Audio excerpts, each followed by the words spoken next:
Insecurity हम पे prevail करती है और उसकी दिक्कत हमें आ रही है। दूसरी तरफ जब अमरनाथ जी की यात्रा होती थी तो ये टूरिस्ट जो आता था, जो पिलग्रिम जो आता था, ये यात्रा भी करता था और दूसरी जगहों पे भी जाके अपनी कई जगहों पे मन्नत मांगता था और लेयर टूरिज्म को भी इससे कनेक्ट हो करते थे। लेकिन ये सारा इस साल सब ऑलमोस्ट फेल हो गया और हमारी इकानमी जम्मू की भी और कश्मीर की भी शटर हो गई। ये बहुत बड़ा प्रश्न चिन्ह है कि हम आतंकवादी घटनाओं के ऊपर अंकुश नहीं लगा पाए और हमारा इकानमी भी दूसरी तरफ शटर हो रही है। हमारे साथ वादा किया गया था 2019 में कि शीघ्र ही हम लोग रियासत का दर्जा वापस करेंगे। आज ऐसा ना करने से हमारी लैंड और जॉब की जो गारंटी है वो ख़त्म हो गई है। आज पहले भी मैंने कहा था कि सिर्फ सांबा ज़िला में, जो सबसे छोटा ज़िला हमारा है जम्मू प्रांत का, 37,000 डोमिसाइल बाहर के लोगों के बन गए हैं और उसके ऊपर 8500 कनाल ज़मीन खरीद चुके हैं बाहर के लोग। 400 PNT में लोगों की भर्ती करी गई, उसमें जम्मू कश्मीर का एक भी व्यक्ति नहीं है।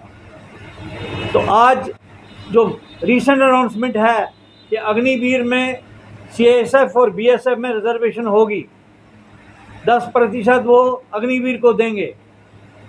मान लीजिए ऐसा होता है, अग्निवीर जो हमारे हिसाब से नौजवान के साथ एक बहुत बड़ा देश के नौजवान के साथ धोखा है। वो नौजवान जो हथेली पे जान रख के इस देश की सुरक्षा करता था, उस नौजवान को ये अपेक्षा होती थी कि मेरे परिवार, मेरे माता पिता सुरक्षित हैं, अगर मैं ना रहूँगा, मेरी शहादत भी, मैं वीरगति प्राप्त होऊंगा, तो भी हमारे घर में सरकार की तरफ से पेंशन और दूसरे लवाजमात जो हैं मिलेंगे।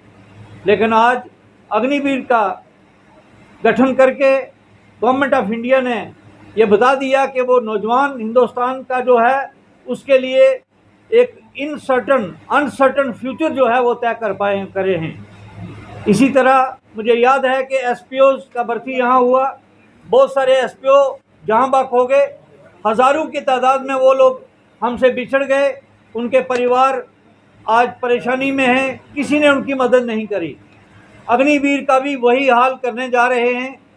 और अगर मान लीजिए 1 लाख अग्निवीर ट्रेन होता है तो 30,000 तो नौकरी में जाएंगे और 70,000 ट्रेंड यूथ जो है 4 साल के बाद वो कहाँ जाएगा? क्या ये काउंटर प्रोडक्टिव नहीं हो सकता? इसके ऊपर विचार विमर्श करने की ज़रूरत है कि आप किसी को ट्रेन करोगे, आर्म ट्रेनिंग दे दोगे और उसके हाथ में आर्म नहीं होगा, और अगर आ गया आर्म, न्यथा रहेगा और न्यथा रहने में उसको अपना कैरियर, अपना फ्यूचर, अपनी वो सारी अदाएँ, हमारा जो एक्सपर्टाइज 4 साल में वो लेगा, उसका कोई इस्तेमाल नहीं कर पाएगा। इसलिए हमारी गवर्नमेंट ऑफ इंडिया से पुरजोर अपील है कि अग्निवीर स्कीम को फौरी तौर पर वापस लिया जाए और रेगुलर आर्मी जो है उसको उसको रखा जाए, क्योंकि हम देख रहे हैं विदेश में भी कई देशों में प्राइवेट आर्मी का गठन किया गया और मुश्किल के वक्त वो आर्मी उनके साथ नहीं रही, उन्होंने हथियार डाल दिए और कहा हम आपके साथ नहीं हैं। हम नहीं चाहते कि भारत देश जो दुनिया में सक्रिय हुआ है और आगे बढ़ने की तरफ जा रहा है, हम कहते हैं इंडिया फर्स्ट, तो इंडिया फर्स्ट तभी हो सकता है उसका आर्मी भी फर्स्ट होगा। अगर आर्मी फर्स्ट नहीं हुआ तो ये देश फर्स्ट नहीं हो सकता। इसकी सुरक्षा सबसे प्रायोरिटी देनी होगी। हमारी सुरक्षा जम्मू कश्मीर में आज नहीं है। तमाम एरियाज़ में कहीं टारगेट किलिंग, कहीं आर्मी के ऊपर किलिंग, कहीं दूसरी जगह किलिंग, इसको पूरी तरह से अंकुश लगना चाहिए। हमारी अपील है तमाम उन नेताओं को से जो पार्लियामेंट में बैठे हैं, अभी बजट सेशन आ रहा है, इसमें डट के वो बात करें और मजबूर करें सरकार को कि जम्मू कश्मीर में कोई आतंकवादी गतिविधि नहीं होगी। जम्मू जो पिछले 3 दहाइयों से मिलिटेंसी की मुसीबत झेल रहा है, माइग्रेशन की मुसीबत झेल रहा है, रूरल माइग्रेशन यहाँ हो रही है, इसके ऊपर बहुत प्रेशर बना है। और ये मंदिरों का शहर है, और उल्टा दूसरी तरफ क्या किया है कि नौजवान को फ्रस्ट्रेट कर दिया है। 1.5 लाख असामियाँ अभी तक यहाँ सरकारी और पब्लिक सेक्टर की खाली हैं, वो भरी नहीं जा रही हैं। नौजवान फ्रस्ट्रेट होके किसी और तरफ जा रहा है, ड्रग्स की तरफ मुलव्वस हो रहा है, और हर गली और हर कूचे में यह शराब की दुकान खोल दी है। मंदिरों को, शहर को नहर, शराब की नहर और ड्रग्स की नहर बना दिया गया हुआ है। इसके ऊपर अंकुश लगना चाहिए।